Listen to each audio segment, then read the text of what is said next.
A small, tight-knit group in former President Joe Biden's inner circle was running the White House like a Politburo, and they were the ultimate decision-makers as Biden's health and cognitive function continued to decline, according to the authors of a bombshell new book. This group, dubbed the Politburo, included a coterie of seasoned political veterans, including Mike Donilon, Steve Ricchetti and Bruce Reed, but also family members such as First Lady Jill Biden and the president's son Hunter, the authors of Original Sin claim. In terms of who is running the White House, it's a small group of people that have been around, Original Sin author Alex Thompson told PBS Washington Week on Friday. Some people within the administration called them the Politburo. That's the term we used in the book. Former White House Chief of Staff Ron Klain was at times part of the Politburo, as was former senior advisor to the president Annie Tomasini. Also on the Politburo was the First Lady's former top advisor and work husband, Anthony Bernal, whom the Post previously reported created a toxic workplace environment. And Joe Biden himself also was part of this. Joe Biden is not like "It's not Weekend at Bernie's, right?" said co-author and CNN anchor Jake Tapper, referring to the movie about a dead guy who was wheeled around as part of an elaborate ruse. He has some purchase here. He has some agency. And he's aware of some of what's going on. Tapper added, he's aware of the fact that they are keeping the cabinet away from him, they are keeping some White House staffers away from him. Usually, the term Politburo refers to the top echelon of a communist state. Many of the seasoned politicos had been around Joe Biden for decades.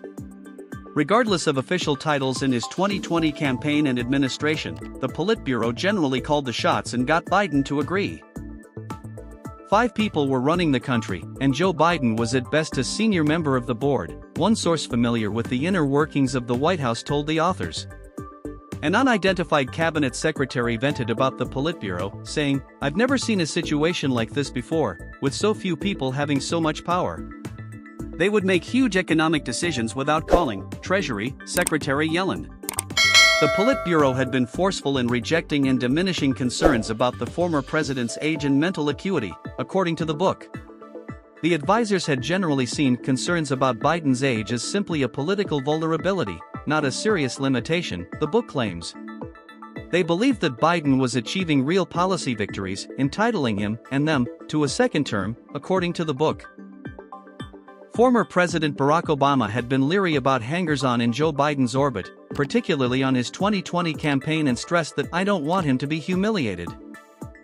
Alumni of the Obama administration also spotted key differences in how Joe Biden's presidency operated. Obama would hash it out with deputies and mid-level aides. Biden, by contrast, mostly met with the Politburo and his top national security aides, the book said. Many of Biden's own aides were also kept at arm's length from the president.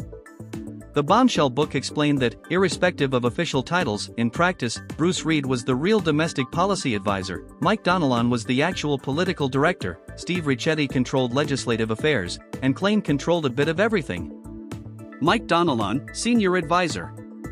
Donilon, who served as a senior advisor to Biden from the start of his presidency until January 2024 when he hopped over to the campaign, had been a close confidant of the former president since the 1980s.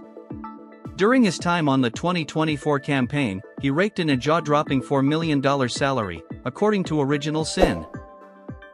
Some outside observers, including Obama strategist David Axelrod, assessed that he was tied to Biden emotionally, that he could not accept the truth.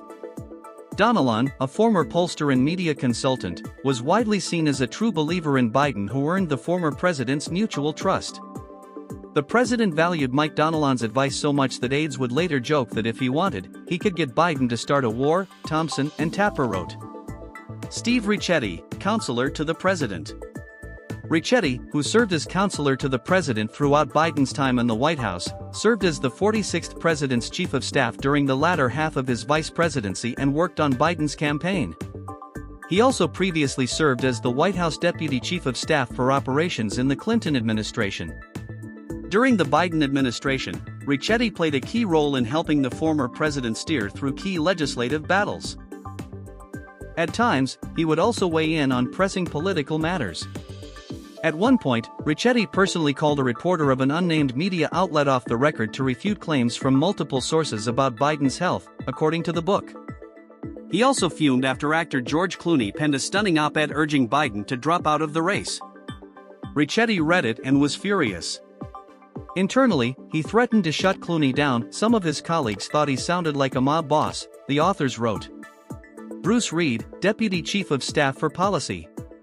Reed previously served as Biden's Chief of Staff during the first half of his vice presidency, prior to Ricchetti later taking over that post.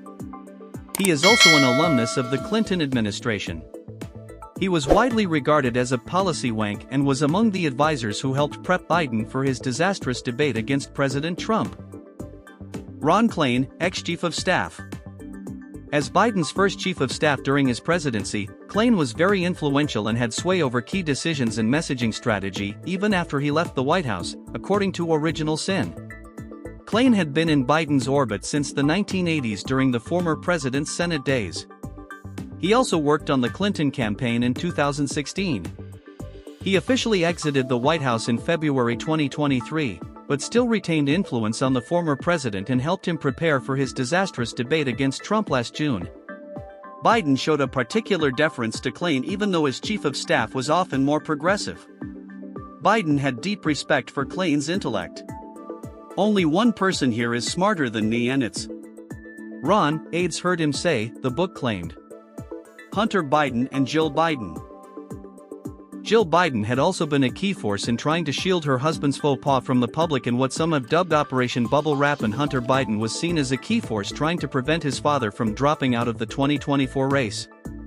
In the earlier stages of the former president's political career, the First Lady had been a reluctant political spouse, but she had significant influence throughout his administration, admonishing staffers at times for letting him ramble on too long in front of the cameras. Hunter Biden had weighed heavily on his father during his second term, and some aides speculated it played a role in his decline. To understand Joe Biden's deterioration, top aides told us, one has to know Hunter's struggles, the book said. Plum jobs. Many Politburo members also brought key friends and family into plum Biden administration roles. Donilon's niece landed a role on the National Security Council, according to the book. Reed's daughter was a day scheduler for the president, and Ricchetti's children also found jobs across the government, Original Sin reported. Top Biden allies have rejected many characterizations in the book, but Thompson explained that he had stopped believing their denials for a while after he kept hearing evidence that countered White House narratives. Original Sin hit bookshelves last Tuesday.